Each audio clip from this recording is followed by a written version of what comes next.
Olá, sejam bem-vindos. Curtam o vídeo, deixem seus comentários e apreciem a leitura. Capítulo 3. Uma delinquente mirim. Naomi. Você está em qual quarto? Perguntou Knox. Notei que já estávamos de volta à pousada. Por quê? Perguntei com suspeita. Ele soprou o ar devagar como se eu estivesse cansando a beleza dele. Para eu poder deixá-la na porta. 9. Você deixa sua porta aberta? Perguntou um segundo depois, a boca tensa. Claro, esse é o costume em Long Island, falei com sarcasmo. É assim que mostramos aos nossos vizinhos que confiamos neles. Ele lançou outro daqueles olhares longos e franzidos. Não, claro que não deixei aberta. Fechei e tranquei. Ele apontou para o número 9. A minha porta estava entreaberta. Colocou a caminhonete em ponto morto, onde estava parada no meio do estacionamento com mais força do que necessário. Fique aqui. Pestanejei enquanto ele descia do carro e seguia em direção ao meu quarto. Meus olhos cansados foram atraídos para a visão daqueles jeans desgastados colados a uma bunda espetacular enquanto ele se aproximava da minha porta. Hipnotizada por alguns de seus longos passos, levei um tempinho para lembrar exatamente o que eu havia deixado naquele quarto e o quanto eu não queria que Knox, mais do que ninguém, visse. Espere! Saltei da caminhonete e ia atrás dele. Mas ele não parou nem desacelerou. Peguei embalo em um último ato de desespero e pulei na frente dele. Ele deu de cara com minha mão levantada. Saia da minha frente, Naomi! Ordenou. Quando não obedeci, ele levou uma mão ao meu estômago e me fez andar de costas até que eu estivesse de frente ao quarto 8. Eu não sabia o que eu gostar tanto da mão dele ali dizia sobre mim. Não precisa entrar, insisti. Tenho certeza de que é apenas o serviço de limpeza. Este lugar parece ter serviço de limpeza? Ele tinha razão. A pousada parecia que deveria oferecer algumas vacinas antitetânicas em vez de mini garrafas de shampoo. Fique aqui, disse ele de novo. Depois seguiu de volta para a porta aberta. Merda, sussurrei, quando ele abriu. Consegui aguentar um total de 2 segundos antes de segui-lo. Quando dei entrada menos de 1 hora atrás, eu havia achado o quarto desagradável, para não dizer outra coisa. O papel de parede laranja e marrom estava descascando em tiras longas. O tapete era um verde escuro que parecia ser feito do lado abrasivo de uma esponja de lavar louça. Os acessórios do banheiro eram rosa chiclete e estavam faltando alguns azulejos no chuveiro.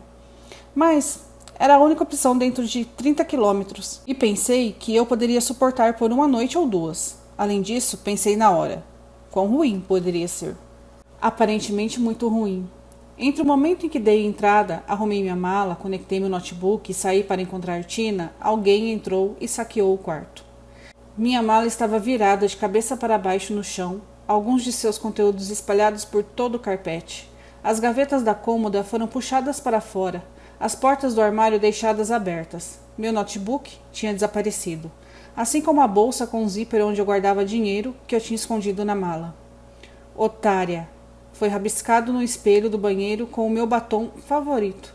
Ironicamente, a coisa que eu não queria que meu viking mal-humorado visse, a coisa que valia mais do que qualquer outra roubada, ainda estava lá em uma pilha amassada no canto. O pior de tudo, a autora do crime estava sentada na cama com tênis sujos, emaranhados em um amontoado de lençóis. Ela estava assistindo a um filme de desastre natural. Eu não era boa em adivinhar idades, mas diria com segurança que ela estava na categoria criança/pré-adolescente. Hey, Way! Disse Knox em tom severo. Os olhos azuis da garota se afastaram da tela para pousar nele antes de retornar à TV. Ei, Knox! Era uma cidade pequena. É claro que o mal-humorado da cidade e a criminosa infantil se conheciam. Certo, olha, falei contornando Knox para ficar na frente da coisa no canto que eu não queria explicar. Não sei se as leis de trabalho infantil são diferentes na Virgínia, mas pedi um travesseiro extra, não para ser roubada por uma delinquente mirim. A garota me olhou de relance. Cadê sua mãe? Perguntou Knox, ignorando-me. Outro dar de ombros. Saiu, disse ela. Quem é sua amiga? Essa é a sua tia Naomi. Ela não pareceu surpresa. Eu, por outro lado, provavelmente parecia que havia acabado de ser atirada de dentro de um canhão em direção a uma parede de tijolos. Tia? repeti, balançando a cabeça na esperança de que isso corrigisse minha audição. Outra pétala de flor murcha caiu do que restava do meu coque e esvoaçou até o chão. Pensei que você estivesse morta, disse a garota, estudando-me com vago interesse. Belo penteado. Tia! Falei outra vez. Knox se virou para mim. Waylay é filha da Tina, explicou Knox devagar. Tina? Repeti com um grasnado. Parece que sua irmã pegou suas coisas, observou ele. Disse que a maior parte não valia nada, disse a garota. Pisquei rapidamente. Minha irmã não tinha apenas roubado meu carro, mas também havia invadido meu quarto de hotel, o saqueado e abandonado uma sobrinha que eu não sabia que existia. Ela está bem? Perguntou Waylay, não tirando os olhos do tornado que voltou a aparecer na tela. Ela devia ser eu. E eu, sem dúvida, não estava bem. Peguei um travesseiro da cama. Vocês dois me dão licença, por favor? Chiei. Sem esperar uma resposta, eu me arrastei pela porta para o sol quente da Virgínia. Pássaros estavam chureando. Motocicletas passavam, os motores produzindo um rugido ensurdecedor. Do outro lado da rua, um casal de idosos saía de uma caminhonete e ia ao restaurante para o café da manhã. Como as coisas poderiam ter a audácia de parecerem tão normais, quando toda a minha vida tinha acabado de implodir? Segurei o travesseiro no meu rosto e soltei o grito que vinha se formando. Os pensamentos voaram pelo meu cérebro, como um ciclo de rotação turbinado. Warner tinha razão. As pessoas não mudavam. Minha irmã ainda era um ser humano terrível, e eu ainda era ingênua o suficiente para acreditar nas suas mentiras. Meu carro tinha desaparecido com a minha bolsa e meu notebook, sem falar no dinheiro que trouxe para a Tina. Desde ontem à noite eu estava sem emprego. Não estava a caminho de Paris, que tinha sido o plano há apenas 24 horas. Minha família e meus amigos pensavam que eu tinha perdido o juízo. Meu batom favorito tinha sido arruinado em um espelho de banheiro. E eu tinha uma sobrinha cuja infância inteira eu perdi. Respirei fundo de novo e soltei um grito final para completar antes de abaixar o travesseiro. Calma, você vai dar um jeito, vai resolver tudo. Já acabou o discurso motivacional? Virei e encontrei Knox encostado na moldura da porta com os braços tatuados cruzados sobre o peito largo. Acabei. Falei endireitando os ombros. Quantos anos ela tem? 11. Assentindo, empurrei o travesseiro para ele e marchei de volta para o quarto. Então, Waylay. Comecei. Havia algo familiar no nariz arrebitado e na covinha no queixo. Ela tinha as mesmas pernas de graveto que sua mãe e eu tínhamos nessa idade. Então, tia Naomi. Sua mãe disse quando voltaria? Não. Onde você e sua mãe moram, querida? Perguntei. Talvez Tina estivesse lá agora, analisando o roubo, pensando o que valia a pena manter e o que queria destruir só por diversão. Em Hillside Acres, respondeu ela, contornando-me com um olhar para ter uma visão melhor da tela que mostrava um tornado atirando vacas. Preciso de um minuto, anunciou Knox, e acenou com a cabeça em direção à porta. Aparentemente eu tinha todo o tempo do mundo, todo o tempo e nenhuma ideia do que fazer.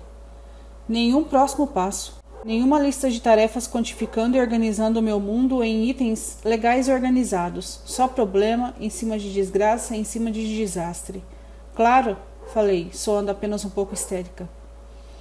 Ele esperou até eu passar por ele antes de sair. Quando parei, ele continuou caminhando em direção à máquina de refrigerante, desbotada ao lado de fora da recepção. É sério que quer que eu compre um refrigerante para você agora? Perguntei atordoada. Não. Estou tentando ir para onde a garota, que não percebe que foi abandonada, não possa ouvir, esbravejou. Eu segui. Talvez a Tina volte, falei. Ele parou e se virou para me encarar. Way diz que a Tina não disse nada a ela, só que ela tinha algo para resolver e ficaria longe por muito tempo. Por muito tempo? O que diabos era muito no tempo de Tina? Um fim de semana, uma semana, um mês? Ai, meu Deus, os meus pais. Isso ia devastá-los, como se o que fiz ontem não fosse ruim o suficiente. Consegui garantir a eles ontem à noite, numa rodovia na Pensilvânia, que eu estava bem e não estava passando por algum tipo de crise de meia-idade. E eu os fiz prometer que não mudariam seus planos por minha causa.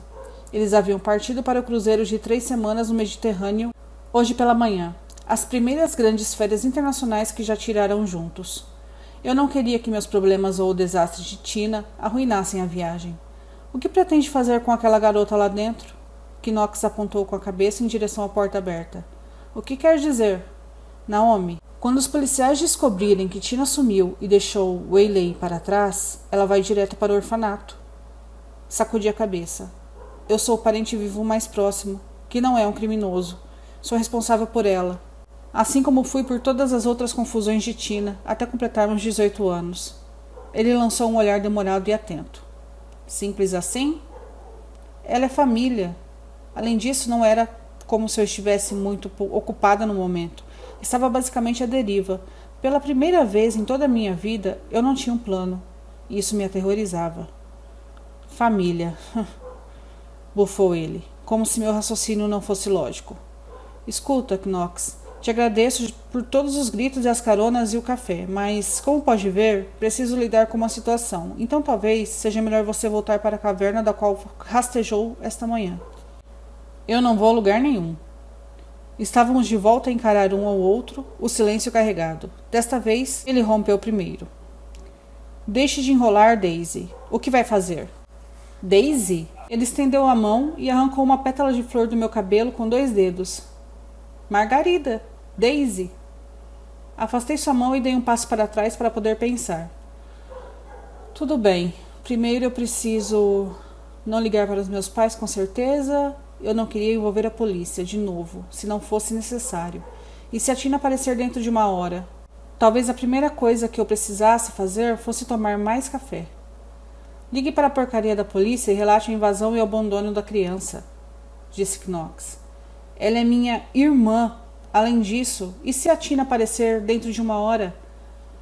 Ai, ela roubou seu carro e abandonou a filha.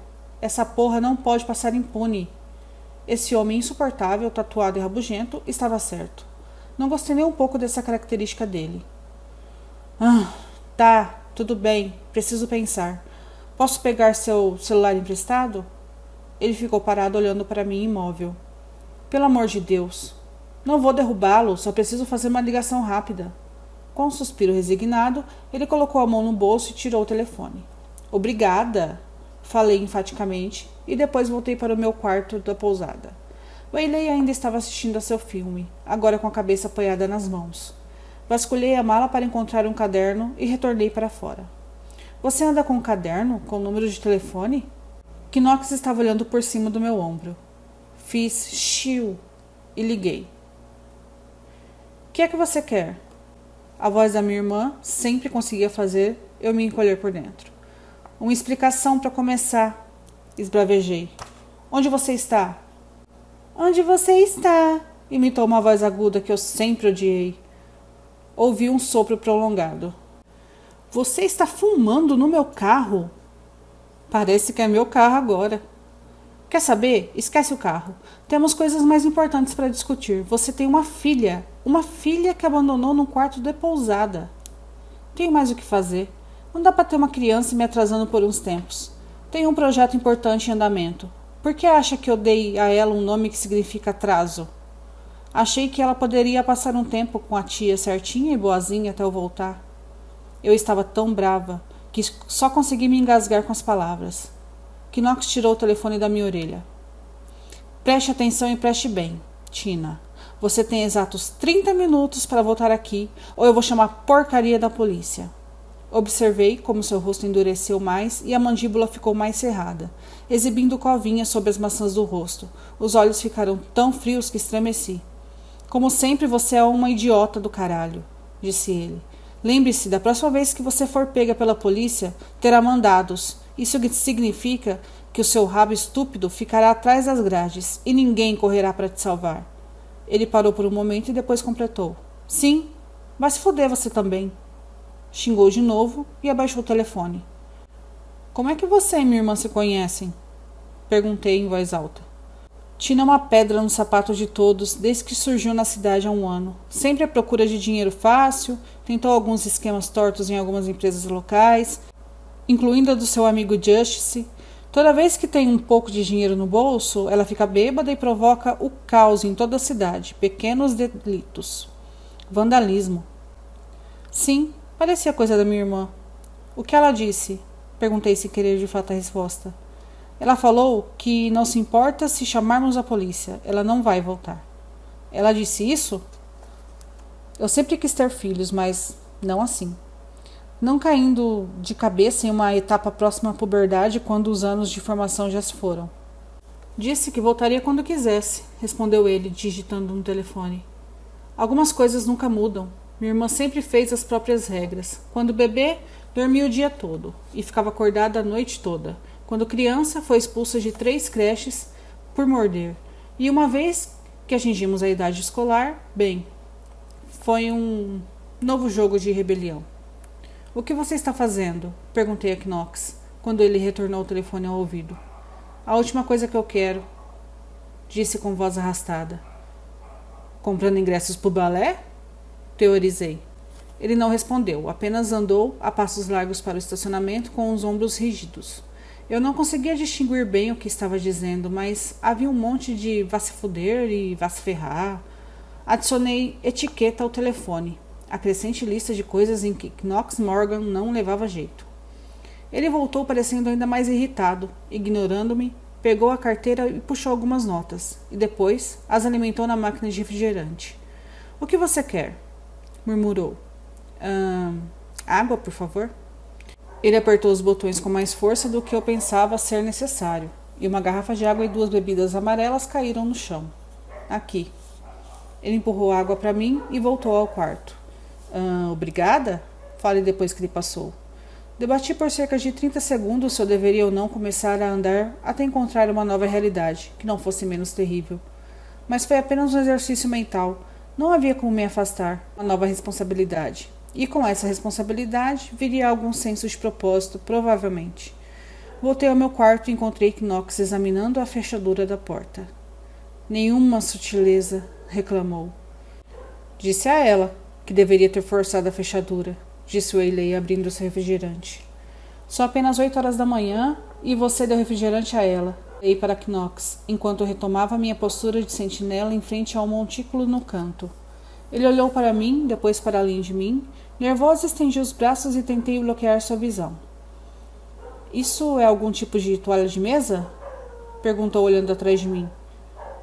Vestido de noiva, anunciou Wayley. Mamãe disse que era feio para dedéu. Bem, Tino não saberia o que é bom gosto nem se atingisse na cabeça com uma bolsa Birkin. Falei, sentindo-me na defensiva. Esse vestido significa que eu tenho um tio por aí? Perguntou ela, acenando com a cabeça para a pilha de renda e anágua que uma vez fez com que eu me sentisse uma princesa de conto de fadas, mas agora só fazia eu me sentir uma idiota. Não, falei com firmeza. As sobrancelhas de Knox se levantaram um pouco. Você simplesmente decidiu levar um vestido de noiva em uma viagem? Não sei como isso é da sua conta, falei para ele. Ela está com o cabelo arrumado como se estivesse indo a algum lugar chique, refletiu Wayley olhando-me. Está mesmo, Way, concordou Knox, cruzando os braços sobre o peito e parecendo achar graça. Não gostei dos dois se unindo contra mim. Vamos nos preocupar menos com o meu cabelo e um vestido e mais com o que faremos a seguir, sugeri. Wayley, sua mãe disse algo sobre aonde estava indo? Os olhos da garota voltaram a se concentrar na tela. Ela balançou os ombros magros. Sei lá, só falou que eu era problema seu agora. Não sabia o que responder a isso. Felizmente, não precisei responder porque uma batida rápida fez com que nós 3 olhássemos para a porta aberta. O homem que estava ali me fez inspirar um pouco. Narkmoth, sem dúvidas, criava homens atraentes. Ele vestia um uniforme azul escuro impecável, com um distintivo muito brilhante. Havia uma bela camada de barba por fazer, acentuando sua mandíbula forte. Seus ombros e peito eram largos, os quadris e a cintura afunilados. O cabelo era perto de loiro. Havia algo familiar em seus olhos. Knox? Disse ele. Nash? Seu tom era tão frio quanto os olhos. Hey, Way! Disse o recém-chegado. Wayley acenou a cabeça para o homem. Chefe. Seus olhos chegaram a mim. Você chamou a polícia? Chiei para Knox. Minha irmã era uma pessoa terrível e eu sem dúvidas iria deixar isso claro para ela, mas chamar a polícia parecia tão decisivo. Final do capítulo. Não se esqueçam de se inscreverem no canal, de comentarem o que estão achando da leitura e desculpem pelos doguinhos latindo ao fundo. Beijos e até amanhã!